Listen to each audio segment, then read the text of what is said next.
오늘 이 시간에는 인생의 풍랑이 불 때라는 말씀으로 은혜를 나누기를 원합니다. 제가 유일하게 보는 뉴스 쇼가 하나 있습니다. 그런데 거기 인터넷 뉴스 쇼를 보는데 참 의외의 사람이 나왔습니다. 기독교 유튜브 채널인 위라클이라고 하는 곳에 박위라고 하는 사람이 나와서 인터뷰를 했는데 굉장히 많은 은혜를 받았습니다. 그래서 이 사람 찾아봤더니 이 박위라고 하는 사람은 모태 신앙이었고 취업이 힘든 IMF 시절에 취업을 고민하던 중에 외국계 패션 회사에 다니면서 클럽과 술을 즐겼다고 합니다.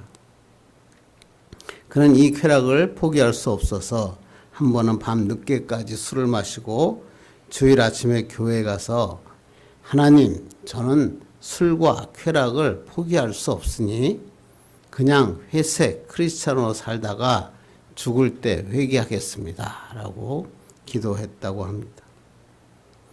그렇게 쾌락 속에 살던 어느 날 계약직에서 정식 직원으로 발령을 받고 그것을 축하하는 축하 파티를 열었는데 그 다음날 아침 병원에서 일어나게 되었다고 합니다.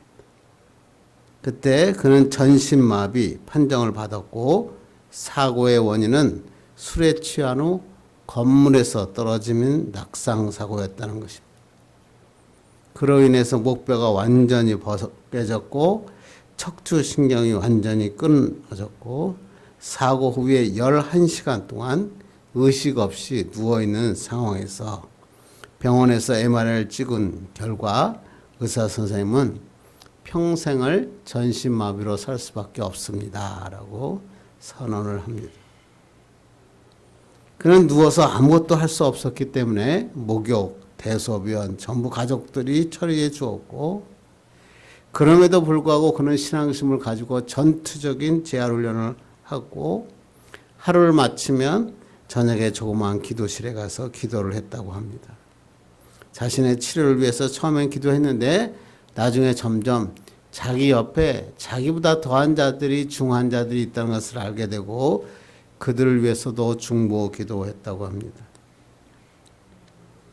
그렇게 기도하는 중에 하나님께서 자신에게 너는 완전히 회복될 것인데 앞으로 비슷하게 아픈 사람을 고통받는 사람들에게 소망을 주는 자가 되라 라고 하는 하나님의 음성이 강하게 들렸다고 합니다. 그러나 그 당시는 그는 휠체어도 밀 수 없었고 아무것도 할 수 없는 상황이었다고 합니다. 그러나 그 하나님의 말씀을 믿고 재활훈련을 열심히 죽도록 해서 그 성공했는데 재활에서는 점점 성공하고 있는데 하나님과의 관계는 점점 냉랭해져 갔다고 합니다. 왜냐 그러면 하나님 자기한테 그렇게 말씀하셨으면 예전처럼 축구도 하고 원하는 것을 완전하게 하도록 회복시켜 주셔야 되는데 자기가 그렇게 완벽하게 회복되지 않는 모습에 점점 실망했기 때문입니다. 그래서 그는 회복을 위한 기도가 하나님 앞에 상달되지 않은 것 같은 생각이 들었고 하나님께서 내 기도에 응답하지 않으신다라는 생각을 하며 점점 냉랭해지는 관계가 되었습니다.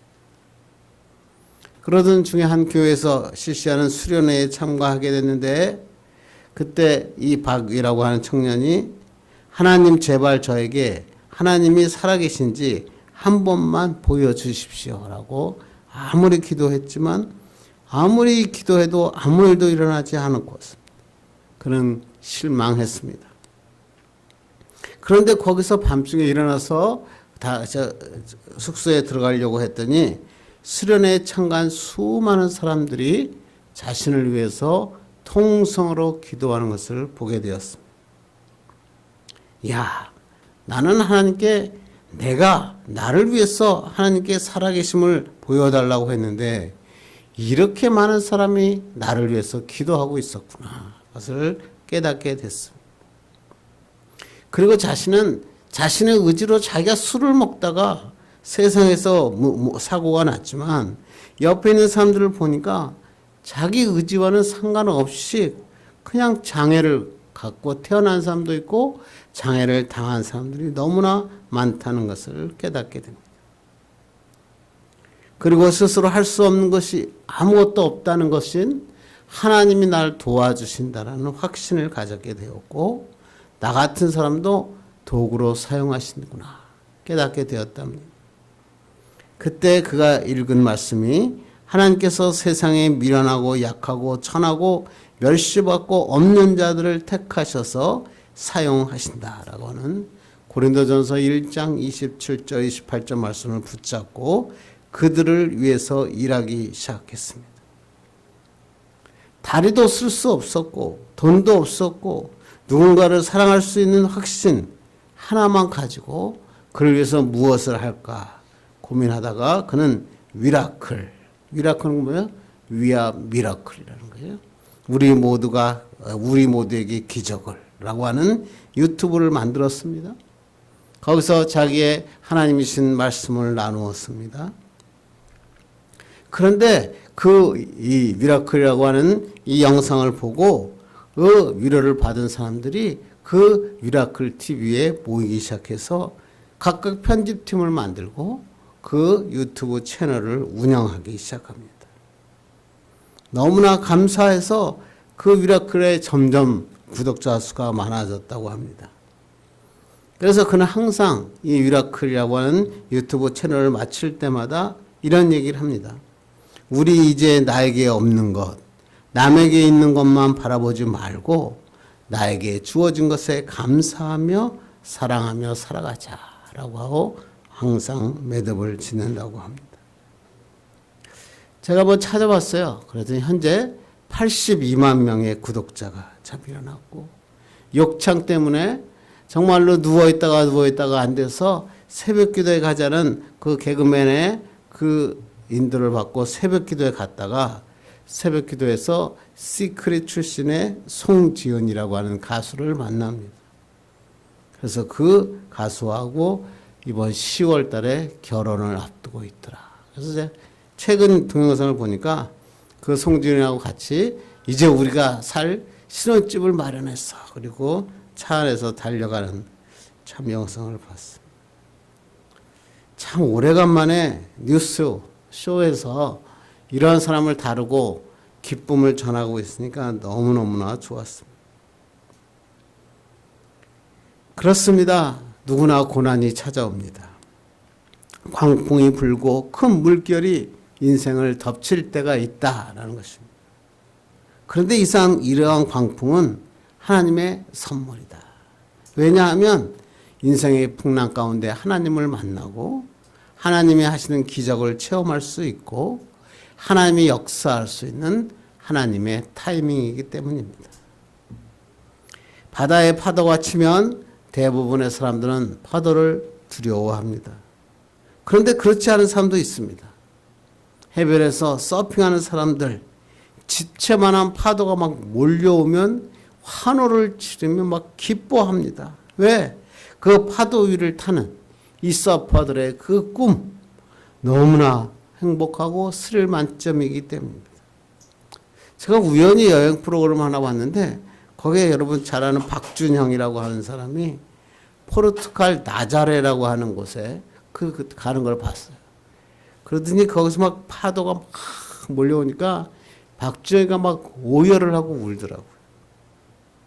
왜? 그 나자레라고 하는 해변가가 전 세계인들의 서퍼들의 로망입니다. 가장 큰 파도가 몰려오고 그 파도에서 서퍼들이 서핑을 할 수 있는 것은 세상 모든 서퍼들의 로망이었다고 합니다. 그리고 그가 어렸을 때 미국에서 인종차별을 겪으면서 자라면서 다 자기를 업신여길 때 서핑보드 하나만 들고 이 바닷가에 가서 이것을 서핑을 즐길 때 모든 것을 잊어버릴 수 있었다고 합니다. 그래서 그때 자기 얼굴이 검해지는데 지금도 검다. 뭐 그런 얘기를 합니다. 파도는 두려움에 빠지라고 부는 게 아닙니다. 파도를 타고 뛰어오르라. 파도는 부는 겁니다. 파도가 치면 더 빨리 항구에 도착할 수 있습니다. 우리 인생도 바다와 같다 그러잖아요. 우리가 삶에서 평온하다가 갑자기 불현듯 광풍이 불어옵니다. 집채만한 풍랑이 덮쳐올 때가 있다는 것입니다. 그때 이 파도를 두려워하고 빠져버리면 일어설 수 없습니다. 침몰합니다. 그러나 파도가 올 때 서핑보드를 타고 파도 위를 올라타면 새로운 하늘을 볼 수 있고 참된 기쁨을 누릴 수 있습니다. 중요한 건 뭘까요? 그렇다면 어떻게 하면 인생의 풍랑이 올 때 우리가 이 풍랑을 뛰어넘어 더 빨리 달려갈 수 있습니까? 어떻게 하면 하나님이 우리에게 준비하신 축복의 항구에 더 빨리 달려갈 수 있습니까? 오늘 본문이 그 말씀이에요. 인생의 풍랑이 불어올 때 우리가 어떻게 하면 이 풍랑을 이겨내고 축복의 항구에 도착할 수 있는가? 거기에 대해서 오늘 본문이 설명하고 있습니다. 우리 본문은 여러분이 너무나 잘 아는, 우리가 너무나 잘 아는 풍랑을 잔잔케 하신 예수님에 대한 기록입니다. 마가는 하나님의 나라에 대해서 네 가지 비유를 계속 말씀하셔서 이 설명을 했죠. 우리가 계속 나누었잖아요. 그런데 이 네 가지 하나님의 나라의 비유에 말씀하시고 난 다음에 마가는 뭘 하냐 그러면 네 가지 기적 사건을 소개합니다. 멋진 단어죠. 하나님의 나라에 대해서 네 가지로 설명하고 난 다음에 네 가지 기적 사건을 얘기하는데 첫 번째가 풍랑을 잔잔케 하신 사건. 두 번째가 뭐냐면 거라사 광인의 사건. 세 번째가 12의 혈루병 여인의 사건. 그리고 야이로의 죽은 딸을 살리신 사건. 이 네 가지 사건을 연달아 기록합니다. 이 기적의 사건들을 왜 갑자기 하나님의 나라를 말씀하신 다음에 이 기적의 사건 네 개를 우리에게 기록하고 소개하고 있습니까? 마가는 예수님이 누구신가? 거기에 대한 확실한 것을 우리에게 전달하면서 제자들에게 예수님은 하나님이시다라고 하는 것을 보여준 기록인 것입니다. 오늘 첫 번째 사건은 예수님과 함께 배를 타고 건너편으로 가던 제자들이 광풍을 만나면서 시작합니다. 35절 한번 보겠습니다. 시작. 그날 저물 때 제자들에게 이르시되 우리가 저편으로 건너가자 하시니. 그날 저물 때 언제? 하나님 나라의 비유를 우리가 말씀하셨죠. 그 말씀을 전하고 났더니 날이 저물었어요. 그러자 예수님께서 제자들에게 건너편으로 건너가자. 예수님께서 가신 곳은 바다 건너편 거라사인의 지방이었습니다. 갈릴리 해변에 있는 거라사는 가다라 지방의 관할에 있는 작은 지방이었습니다. 그래서 그것을 향하여 지금 거라사 지방으로 가고 있는데 어떤 일이 일어납니까? 37절 봅니다. 시작. 큰 광풍이 일어나며 물결이 배에 부딪혀 들어와 배에 가득하게 되었더라. 건너편으로 항해하는 도중에 큰 광풍이 일어났다. 기록하고 있죠. 헤르몬 산에서 불어오는 찬 바람이 표고 1200m 아래 갈릴리 호수 더운 공기하고 탁 만나면 2m 이상의 큰 파도를 일으키게 되고 갈릴리 호수에서는 이러한 커다란 광풍이 자주 일어나는 것입니다. 그런데 38절 보겠습니다. 시작. 예수께서는 고물에서 베개를 베고 주무시더니 제자들이 깨우며 이르되 선생님이여 우리가 죽게 된 것을 돌보지 아니하시나이까 하니 큰 광풍으로 인하여 배 안에 물이 가득 찼어요. 그런데 예수님은 배의 후미에서 베개를 베고 주무셨다.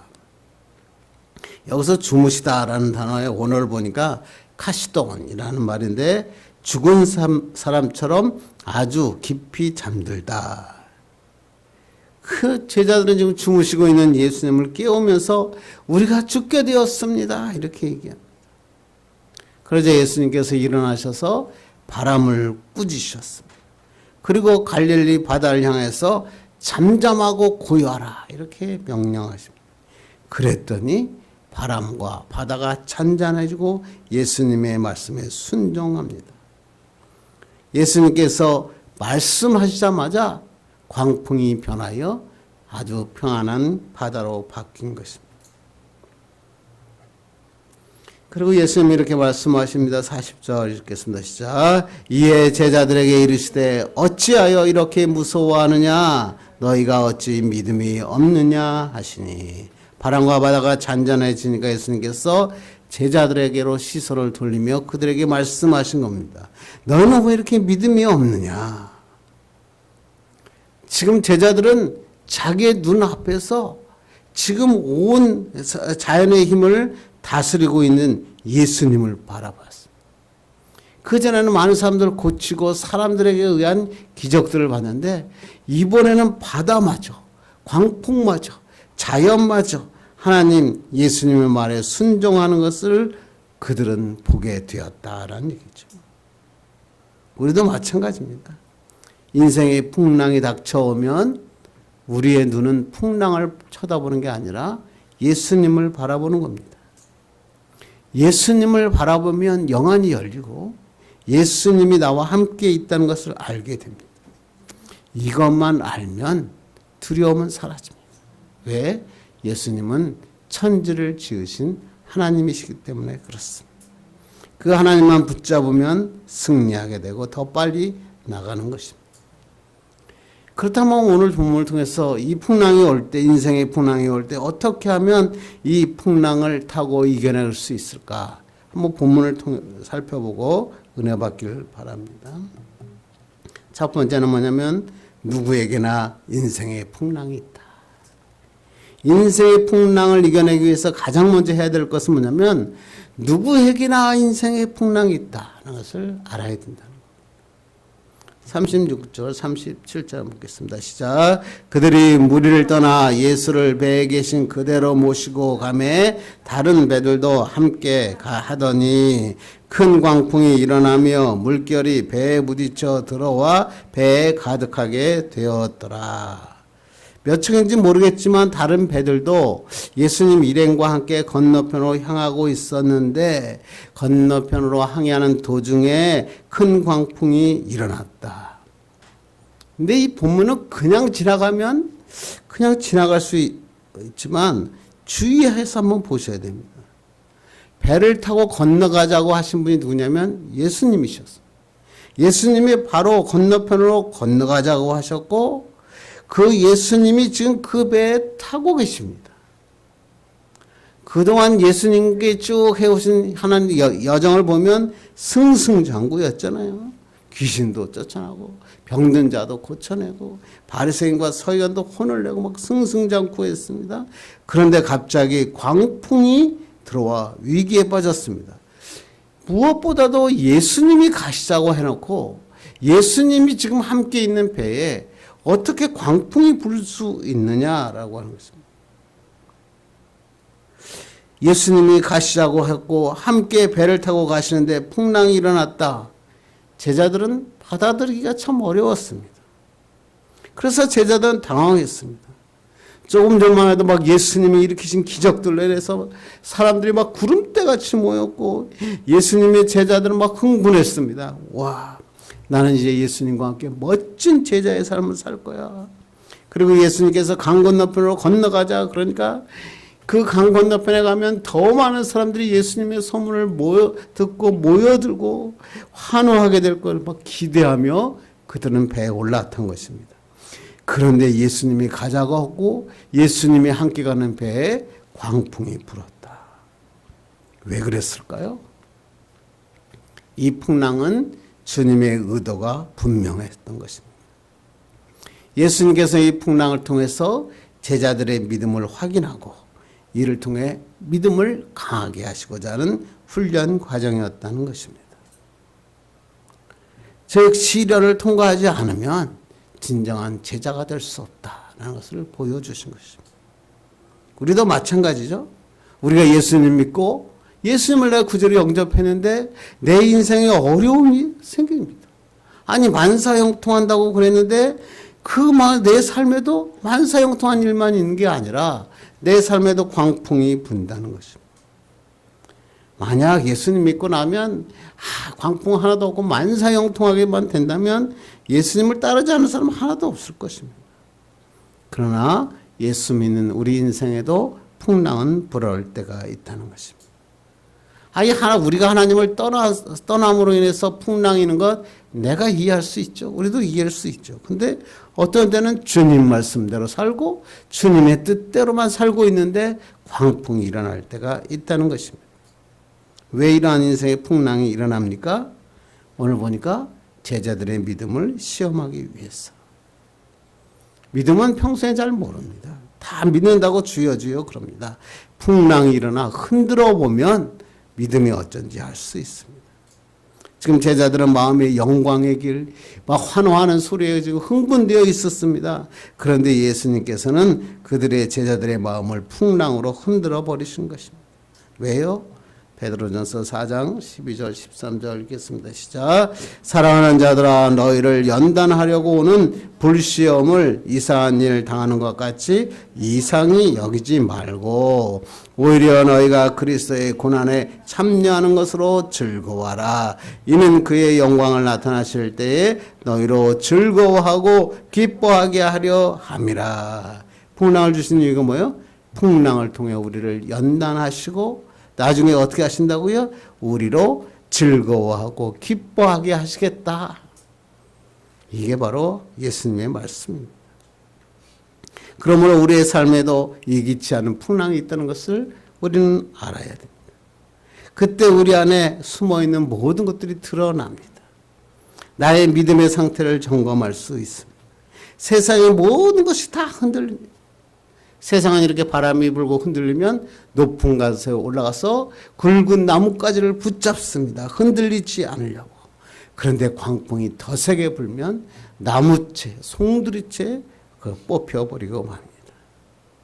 우리가 붙잡아야 되는 것은 눈에 보이는 나무가 아니라 우리가 흔들리지 않는 예수 그리스도를 붙잡는 것입니다.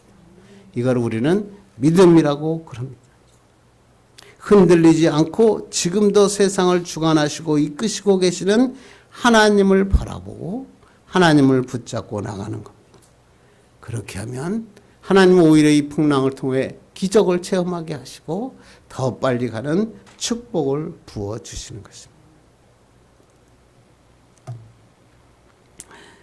여러분 너무 잘 아는 감리교의 창시자 찰스 웨슬리가 1736년 1월 25일 미국의 부흥 집회를 위해서 그의 형인 요한과 함께 돛담배를 타고 미국의 조지아주를 타고 향하고 있었습니다. 그런데 불행히도 그들이 탄 배는 심한 풍랑을 만났고 파선, 일보 직전까지 갑니다.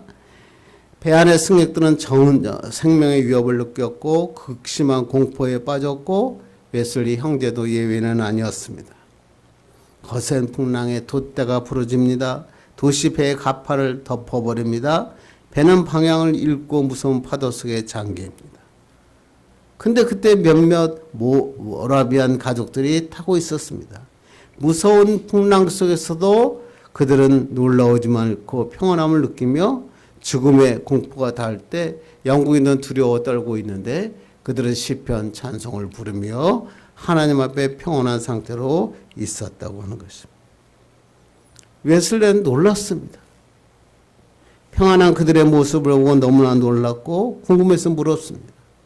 무섭지 않습니까? 그러자 그들이 말하기를 아니요. 참으로 감사할 일이죠. 하나도 무섭지 않습니다. 다시 웨슬리 목사가 얘기합니다. 그래도 부인들과 어린애들은 무서울 거 아닙니까? 그러자 그들이 천만에요. 우리는 비록 여자와 아이들이라도 죽는 것을 두려워하지 않습니다. 하나님께서 우리와 함께 계시고 죽으면 천국 가게 될 건데 무서워할 게 뭐가 있습니까? 무서운 풍랑 앞에 하나님의 절대적인 믿음을 가진 이들의 모습을 보고 그들은 큰 충격을 받습니다. 그래서 웨슬리는 이것을 제2의 회심이다. 그 말이 맞는 단어는 아니지만 다시 한번 큰 하나님 앞에 경각심을 일으키고 회심을 하게 됩니다. 그들의 신앙을 송두리째 흔들어 버립니다. 이것이 바로 영국의 대부흥운동의 시작입니다. 이때부터 웨슬리 형제들은 영국의 대부흥운동을 주도하게 되었습니다. 그리고 그가 찬송가를 하나님의 찬송시를 졌는데 우리가 오늘 찬양했던 비바람이 칠 때와 물결 높일 때에 사랑하는 우리 주 나를 품어 주소서. 풍파 지나가도록 나를 숨겨주시고 안식 얻는 곳으로 주여 인도하소서. 그래서 오늘 찬양 우리가 불렀던, 저도 처음 불렀는데 찬양이 너무 좋더라고요. 똑같이 풍랑을 만났는데 한 사람들은 좌절하고 절망하는 사람이 있는가 하면, 어떤 사람은 그 풍랑 앞에서 하나님을 만나고 하나님이 함께 하심을 깨닫고 나가는 자가 있다. 이 풍랑으로 인해 더 빨리 도착하는 은혜를 경험하게 된다는 것입니다. 인생의 항해의 풍랑은 누구에게나 예외가 없습니다. 그 예수 믿지 않는 사람만이 풍랑을 만나는 것 아닙니다. 예수 믿는 우리도 풍랑을 만납니다. 심지어 예수님이 탄 배도 오늘 풍랑을 만난 것 아닙니까? 그러나 믿음을 가진 자는, 예수님과 함께한 배는 이것을 하여 더 빨리 나가고 축복의 역사가 일어나는 것입니다. 이런 축복의 사람 되기를 간절히 바랍니다. 두 번째는 인생의 풍랑을 이겨낼 수 있는 방법은, 인생의 풍랑은 누구에게나 분다는 것을 알아야 되고, 다음에 이 풍랑에 예수님이 누구이신가를 정확하게 알아야 되는 것입니다. 오늘 38절 보겠습니다. 시작. 예수께서는 고물에서 베개를 베고 주무시더니 제자들이 깨우며 이르되 선생님이여 우리가 죽게 된 것을 돌보지 아니하시나이까 하니, 큰 배로 인해 배 안에 물이 들어왔습니다. 예수님은 배 후미에서 베개를 베고 주무시고 계셨습니다. 예수님은 제자들의 믿음을 보시기 위해서 그랬던 거죠. 그런데 제자들은 풍랑 앞에 믿음을 드러내는 일에 실패합니다. 제자들은 예수님을 막 깨우면서 이럽니다. 우리가 죽게 된 것을 어찌 돌보지 아니하십니까? 막 불평하는 거예요. 불평하는 건 여기서 죽게 되다, 완전히 파괴되다라는 아폴루에사라는 단어를 쓰고 있습니다. 지금 제자들은 예수님을 오해하고 있습니다. 제자들이 지금 어려움을 당하고 있는데 어려움을 방치하고 있는 예수님. 어찌 그럴 수 있느냐는 거죠. 무심하고 냉혹하신 분 아닙니까? 이렇게 오해하고 있는 것입니다. 그러나 예수님은 그런 분이 절대 아닙니다. 그래서 요한복음 10장 11절은 이렇게 얘기합니다. 시작. 나는 선한 목자라. 선한 목자는 양들을 위하여 목숨을 버리거니와. 예수님은 그런 냉정한 분이 아니에요. 우리를 위하여 목숨을 버려 우리를 돌보아 주시는 선한 목자라는 거예요. 그래서 이 말씀대로 예수님은 우리를 위하여 십자가에 달려 돌아가셨, 그것을 통해 하나님의 역사를 일으키신 분입니다. 그런데 지금 제자들은 이것을 깨닫지 못했던 것입니다. 그러자 39절 읽겠습니다. 시작. 예수께서 깨어 바람을 꾸짖으시며 바다더러 이르되 잠잠하라 고요하라 하시니 바람이 그치고 아주 잔잔하여 지더라. 이 말씀은 창세기 1장의 천지창조를 기억하게 하는, 그 마가가 일부러 이렇게 단어를 쓰는 겁니다. 예수님께서 바람을 꾸짖으셨어요. 이 꾸짖다라는 동사는 예수님께서 귀신을 쫓아낼 때 귀신에게 꾸짖으셨잖아요. 그 말씀과 똑같은 단어를 마가는 일부러 지금 사용하고 있습니다. 그래서 어떤 성경학자는 이 풍랑의 배후에는 어쩌면 악한 세력, 사탄의 역사가 있었을 것이다. 그래서 예수님께서 이 풍랑을 보고 귀신아 나가라 이런 꾸짖다라는 단어를 쓰셨다라고 이야기도 합니다. 바람을 꾸짖으신 예수님, 갈릴리 바다를 향해서 잠잠하라 고요하라 그랬더니 바람과 바다가 순종했다는 거예요. 바람과 바다가 말을 들을 수 있습니까? 어느 나라 말을 듣습니까? 말을 듣는 게 아니잖아요. 자연이잖아요. 그런데 예수님이 말씀하시니까 자연이 뒤집어지는 거예요. 상황이 바뀌어지는 거예요. 기적이 나타나는 거죠. 왜? 예수님이 하나님이시다. 예수님이 천지를 창조하신 하나님이시다라고 마가는 강하게 지금 오늘 기록하고 있다고 하는 것입니다. 왜 그럴까요? 한번 40절, 41절 보겠습니다. 시작. 이에 제자들에게 이르시되 어찌하여 이렇게 무서워하느냐? 너희가 어찌 믿음이 없느냐 하시니 그들이 심히 두려워 서로 이르되 말하되 그가 누구이기에 바람과 바다도 순종하는가 하였더라. 예수님이 제자들의 믿음을 꾸짖으셨어요. 그리고 왜 무서워하냐? 믿음이 없냐? 그리고 얘기했더니 하나님이 잠잠하라 고요하라 했더니 멈췄어요. 그들이 한 말이 뭐예요? 저가 뉘기에 바다와 바람도 순종하는가.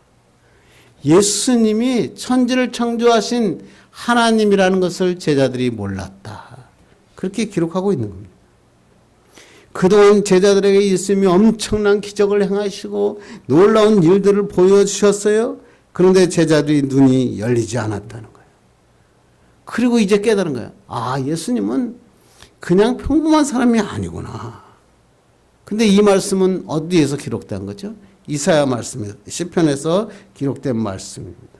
시편 89편 읽겠습니다. 시작. 여호와 만군의 하나님이여 주와 같이 능력 있는 이가 누구리까? 여호와여 주의 성실하심이 주를 둘렀나이다. 주께서 바다의 파도를 다스리시며 그 파도가 일어날 때에 잔잔하게 하시나이다. 파도를 다스리시고 잔잔하게 하신 분이 누구다? 하나님이시다라고 이 시편에 기록되어 있어요. 그런데 오늘 예수님이 바다를 고요하게 하고 잔잔하게 하셨어요. 무슨 얘기입니까? 예수님이 바로 하나님이시다. 제자들이 이제 깨달은 거예요. 예수 그리스도는 그냥 사람이 아니라 바로 하나님이시구나. 그러니까 창세기부터 요한계시록까지 전체를 꿰뚫고 있는 단어가 뭐냐면 예수님은 누구이신가? 거기에 초점을 맞은 거죠. 그래서 마가복음은 처음에 뭐라고 시작해요? 하나님의 아들 예수 그리스도의 복음의 시작이라 그렇게 얘기하잖아요. 처음 첫 번째 1장 1절이 하나님의 아들 예수 그리스도 그것을 강조하고 그 예수 그리스도를 계속적으로 우리에게 증거하면서 하나님이신 예수 그리스도를 따르라 이렇게 마가는 기록하고 있다고 하는 것입니다. 제자들이 두려워했던 이유는 풍랑이 아니었던 겁니다. 뭐죠? 예수님이 누구인지 몰랐기 때문에 두려워한 것입니다. 그렇게 가까이서 기적을 보고 하나님 나라의 비유도 듣고 말씀을 들었는데도 불구하고 그들은 십자가에 달릴 때 예수님이 십자가에 달릴 때 도망갔잖아요. 그때까지도 예수님이 누군지 모르는 거예요. 근데 언제 알죠? 오순절 마가의 다락방에 성령의 기름 부음이 임했습니다. 그들의 영안이 열리죠. 그들은 그리스도가 누군지 비로소 깨달아요. 그들은 그 다음부터는 죽음을 두려워하지 않아요. 무서워하지 않아요. 순교를 당하면서도 예수 그리스도의 복음을 전하는 제자들이 되었다. 그래요. 믿음은 우리의 열심, 우리의 확신으로 되는 게 아닙니다. 예수님을 아는 만큼 믿음은 자라납니다. 믿음과 열정을 구분할 줄 알아야 돼요. 믿음이란 철저히 나의 열심이 아니라 예수님이 누군지를 알아야 됩니다. 그러니까 예수님을 알아가는 데는 시간이 필요하죠. 사도 바울도 하나님의 복음을 전하는데 시간이 필요했어요. 그래서 우리도 예수를 믿고 예수의 참된 믿음을 가지려면 갑자기 불같은 믿음이 생기는 게 아니에요. 조그만 겨자씨 같은 믿음이 생겨도 예수 그리스도와 예배를 통해서 하나님의 말씀을 듣고 예수님이 누구인지를 알게 되고 하나님 앞에 관계를 맺어지고 그럴 때 믿음이 점점 자라나 축복의 사람이 되는 것입니다. 저는 참 이 책 너무나 좋더라고요. 시카고에 있는 하비스트 교회 담임 목사인 제임스 맥도널드 목사님이 쓴 언제나 진실하심이라고 하는 책이 있는데 이 책에서는 이렇게 합니다. 우리 삶의 두려움, 슬픔, 고통은 너무나 갑작스럽게 찾아온다. 이러한 인생의 고난은 우리의 노력과 의지로 통제할 수 없다. 그래서 우리는 속수무책일 수밖에 없다. 너무나 고통스럽고 힘겹다. 그러나 이 고난을 어떻게 하면 우리가 극복할 수 있는가? 그게 서문이에요. 우리에게 이런 고난이 오는데 그 고난을 어떻게 이겨낼 수 있는가. 그리고 저자는 이렇게 얘기합니다. 나는 성경에 나타난 언제나 진실하신 하나님의 5가지 약속을 붙잡고 고난을 극복했다라고 얘기하면서 성경을 통해서 말씀을 나눕니다. 이 5가지 진실하신 하나님의 약속이 뭐냐면, 첫째가 하나님은 언제나 함께 하신다. 그러므로 나는 두려워하지 않는다. 둘째는 하나님은 언제나 나를 다스리신다. 그러므로 나는 의심하지 않는다. 셋째, 하나님은 언제나 선하시다. 그러므로 나는 절망하지 않는다. 넷째는 하나님은 언제나 나를 지켜보신다. 그러므로 나는 넘어지지 않는다. 다섯째는 하나님은 언제나 승리하신다. 그러므로 나는 실패하지 않는다. 멋지지 않습니까? 그 안에 내용도 참 좋지만 이 타이틀만 읽어도, 이 하나님의 약속만 붙잡아도 큰 축복이 일어납니다. 우리도 살아가다가 큰 풍랑이 일어날 수 있습니다. 그때 우리가 붙잡을 수 있는 것은 하나님의 진실하신 약속입니다. 이 약속을 통해서 하나님이 누군가를 깨닫게 되고 하나님의 축복이 일어납니다. 이 믿음만 가지면 바다 저편을 향하여 달려갈 수 있습니다. 예수님을 바라보는 것입니다. 상황이 바뀌어도 우리의 눈은 고정되어야 됩니다.